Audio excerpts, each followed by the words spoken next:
the descendants of Terah. Terah became the father of Abraham, Nahor, and Haran, and Haran became the father of Lot. Haran died before his father Terah in his native land, in Ur of the Chaldeans. Abraham and Nahor took wives.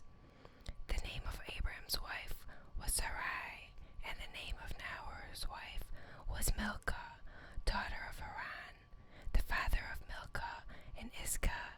Sarai was barren; she had no child. Terah took his son Abraham, his grandson Lot, son of Haran, and his daughter-in-law Sarai, the wife of his son Abraham, and brought them out of Ur of the Chaldeans to go to the land of Canaan. But when they reached Haran, they settled there. The lifetime of Terah was 205 years. Then Terah died in Haran. Abraham's call and migration. The Lord said to Abram, "Go forth from the land of your kinsfolk and from your father's house to a land that I will show you. I will make of you a great nation, and I will bless you. I will make your name great, so that you will be a blessing. I will bless those who bless you, and curse those who curse you. All the communities of the earth shall find blessing in you." Abram went as the Lord directed him, and Lot went with him. Abram was 75 years old when he left Haran. Abram took his wife Sarai, his brother's son Lot, all the possessions that they had accumulated, and the persons they had acquired in Haran, and they set out for the land of Canaan. When they came to the land of Canaan, Abram passed through the land as far as the sacred place at Shechem by the terebinth of Moreh. The Canaanites were then in the land. The Lord appeared to Abram and said, "To your descendants I will give this land." So Abram built an altar there to the Lord who had appeared to him. From there he moved on to the hill country east of Bethel, pitching his tent with Bethel to the west and Ai to the east. He built an altar there to the Lord and invoked the Lord by name. Then Abraham journeyed on by stages to the Negev. Abram and Sarai in Egypt. There was famine in the land, so Abram went down to Egypt to sojourn there, since the famine in the land was severe. When he was about to enter Egypt, he said to his wife Sarai, "I know well how beautiful a woman you are. When the Egyptians see you, they will say, 'She is his wife.' Then they will kill me, but let you live. Please say, therefore, that you are my sister, so that it may go well with me on your account, and my life may be spared for your sake." When Abram came to Egypt, the Egyptians saw how beautiful the woman was, and when Pharaoh's courtiers saw her, they praised her to Pharaoh. So she was taken into Pharaoh's palace. On her account, it went very well with Abram, and he received flocks and herds, male and female slaves, male and female asses and camels. But the Lord struck Pharaoh and his household with severe plagues because of Abram's wife Sarai. Then Pharaoh summoned Abram and said to him, "How could you do this to me? Why didn't you tell me she was your wife? Why did you say, 'She is my sister,' so that I took her for my wife? Here then is your wife. Take her and be gone."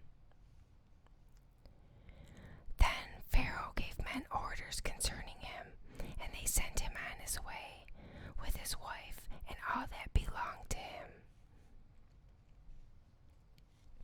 Abram and Lot part.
no strife between you and me, or between your herdsmen and mine, for we are kinsmen.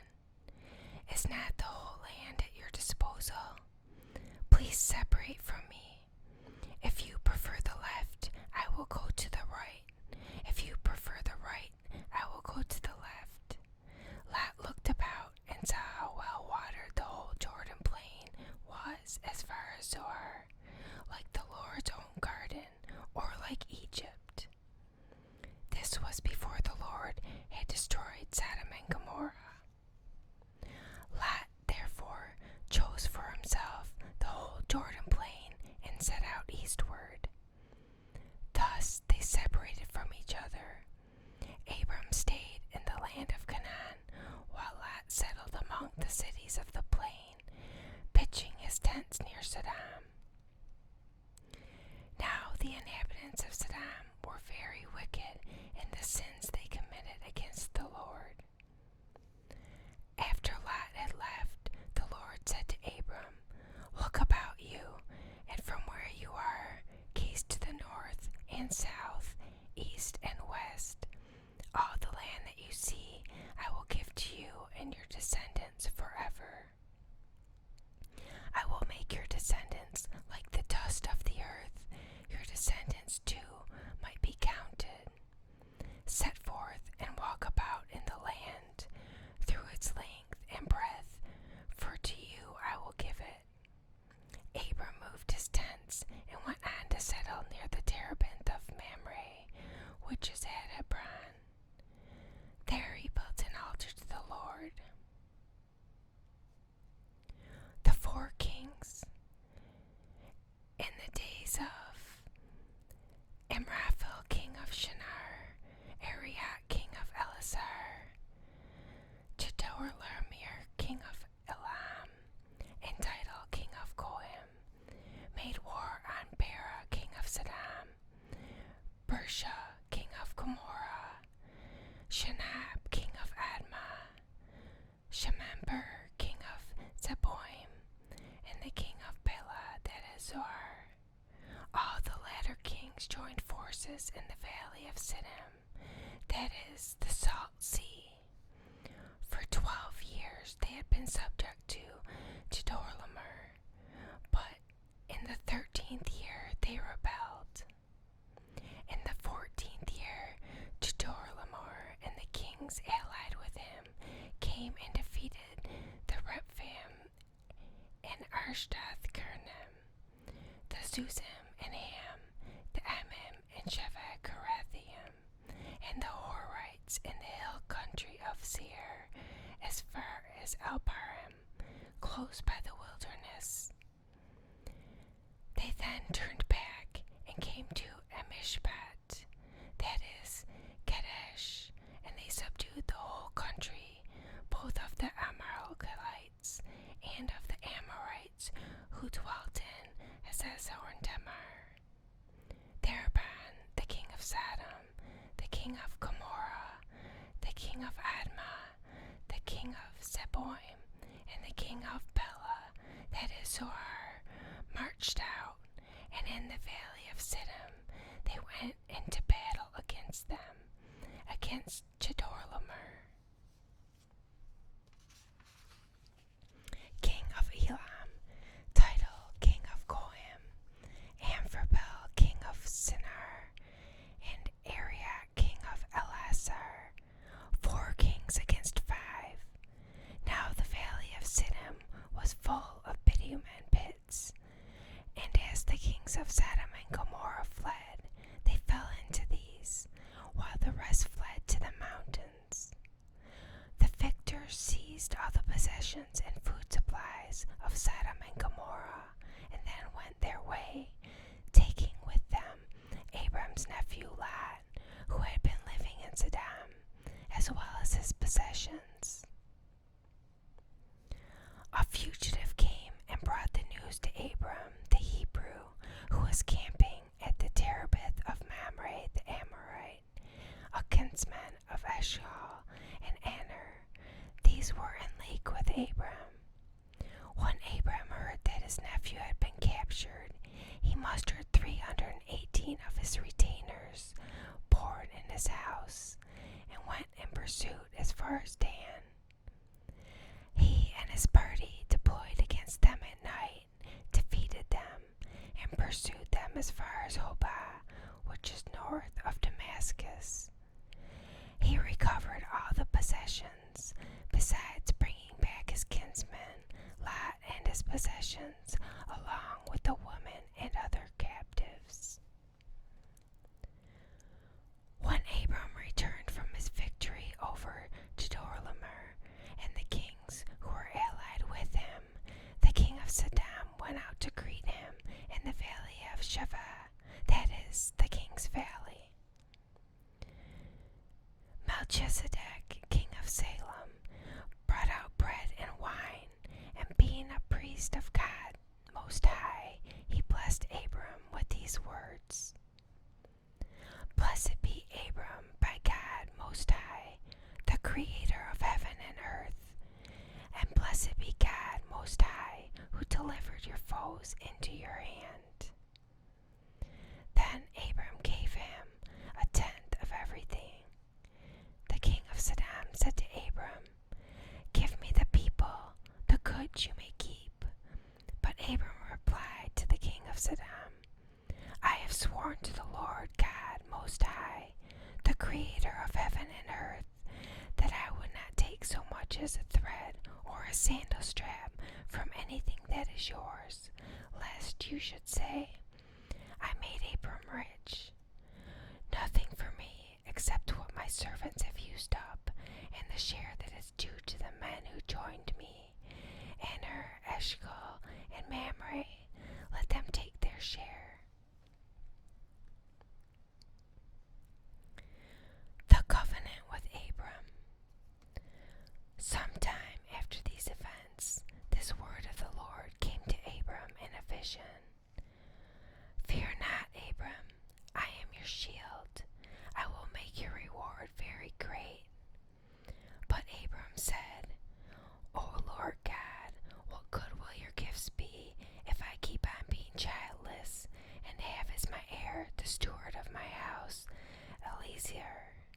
Abram continued, See, you have given me no offspring, and so one of my servants will be my heir.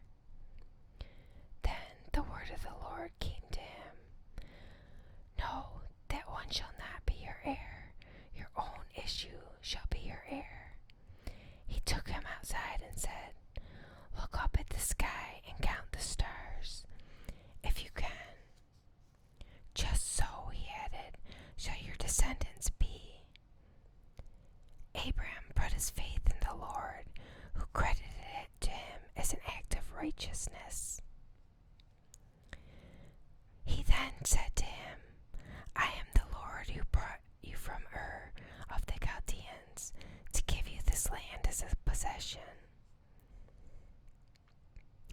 O Lord God, he asked, how am I to know that I shall possess it? He answered him, Bring me a 3-year-old heifer, a 3-year-old she-goat, a 3-year-old ram, a turtle dove, and a young pigeon.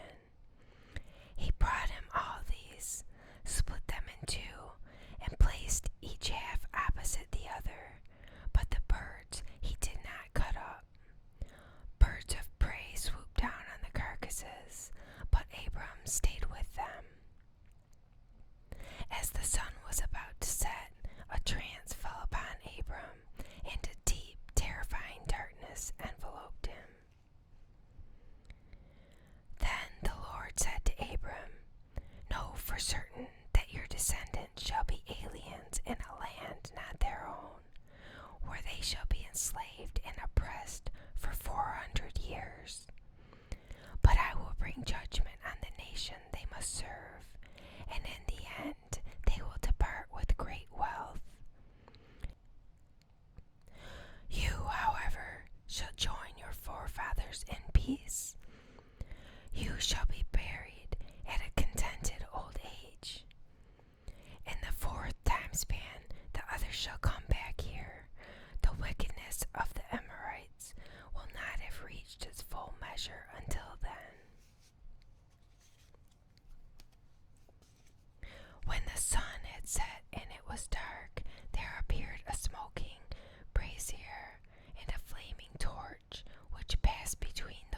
promises.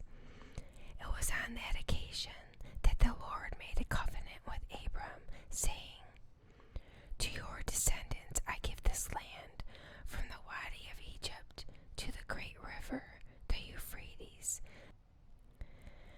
the land of the Kenites, the Kenizzites, the Kedemites, and the Hittites, the Perizzites, the Rephaim, the Amorites, the Canaanites, the Girgashites, and the Jebusites."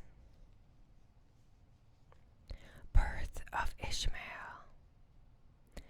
Abram's wife, Sarai, had borne him no children. She had, however, an Egyptian maidservant named Hagar. Sarai said to Abram, "The Lord has kept me from bearing children. Have intercourse then with my maid. Perhaps I shall have sons through her." Abram heeded Sarai's request. Thus, after Abram had lived 10 years in the land of Canaan, his wife Sarai took her maid Hagar the Egyptian and gave her to her husband Abram to be his concubine. He had intercourse with her, and she became pregnant. When she became aware of her pregnancy, she looked on her mistress with disdain. So Sarai said to Abram, "You are responsible for this outrage against me. I myself gave my maid to your embrace, but ever since she became aware of her pregnancy, she has been looking on me with disdain. May the Lord decide between you and me." Abram told Sarai, "Your maid is in your power. Do to her whatever you please." Sarai then abused her so much that Hagar ran away from her. The Lord's messenger found her by a spring in the wilderness, the spring on the road to Shur, and he asked, "Hagar, maid of Sarai, where have you come from, and where are you going?" She answered, "I am running away from my mistress Sarai." But the Lord's messenger told her, "Go back to your mistress and submit to her abusive treatment. I will make your descendants so numerous," added the Lord's messenger, "that they will be too many to count." Besides, the Lord's messenger said to her, "You are now pregnant and shall bear a son. You shall name him Ishmael, for the Lord has heard you. God has answered you. He shall be a wild ass of a man, his hand against everyone, and everyone's hand against him. In opposition to all his kin shall he encamp." To the Lord who spoke to her, she gave a name, saying, "You are the God of vision." She meant, "Have I really seen God and remained alive after my vision?" That is why the well is called Bir Lahai Roi. It is between Kadesh and Bered. Hagar bore Abram a son, and Abram named the son whom Hagar bore him Ishmael. Abram was 86 years old when Hagar bore him Ishmael.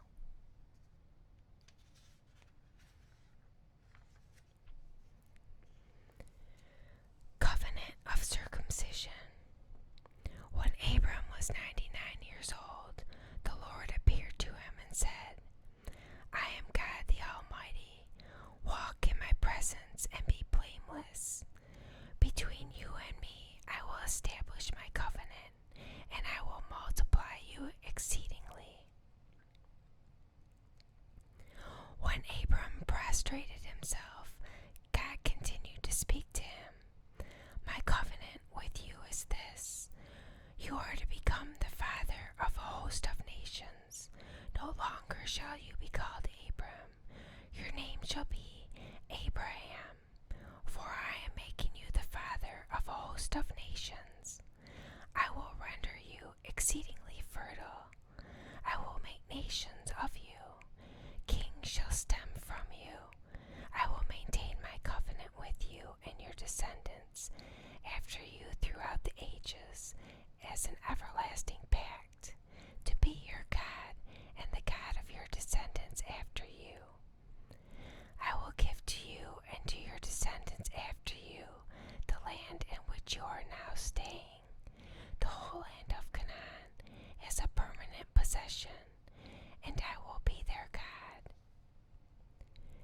God also said to Abraham, on your part, you and your descendants after you must keep my covenant throughout the ages. This is my covenant with you and your descendants after you that you must keep. Every male among you shall be circumcised.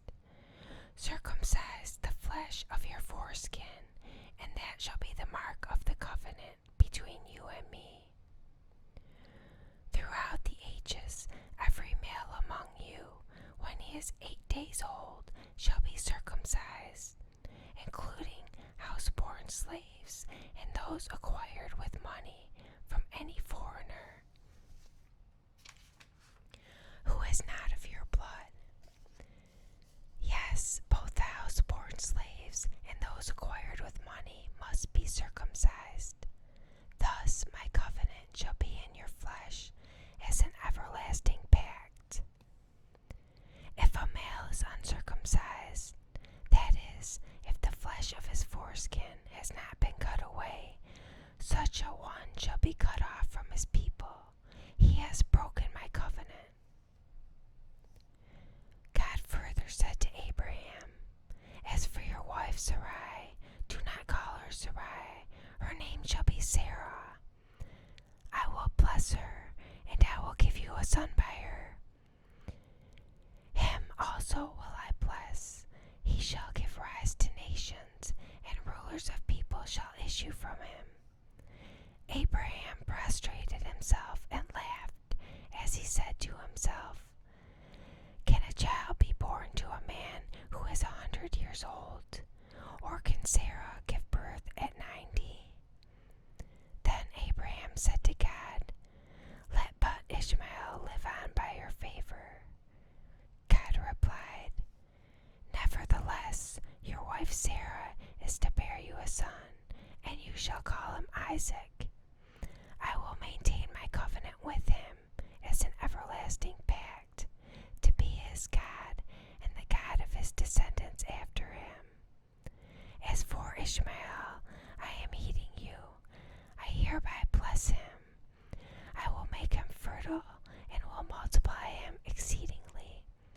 He shall become the father of 12 chieftains, and I will make of him a great nation. But my covenant I will maintain with Isaac, whom Sarah shall bear to you by this time next year. When he had finished speaking with him, God departed from Abraham. Then Abraham took his son Ishmael and all his slaves, whether born in his house or acquired with his money, every male among the members of Abraham's household, and he circumcised the flesh of their foreskins on that same day, as God had told him to do. Abraham was 99 years old when the flesh of his foreskin was circumcised, and his son Ishmael was 13 years old when the flesh of his foreskin was circumcised. Thus, on that same day, Abraham and his son Ishmael were circumcised, and all the male members of his household, including the slaves born in his house or acquired with his money from foreigners, were circumcised with him.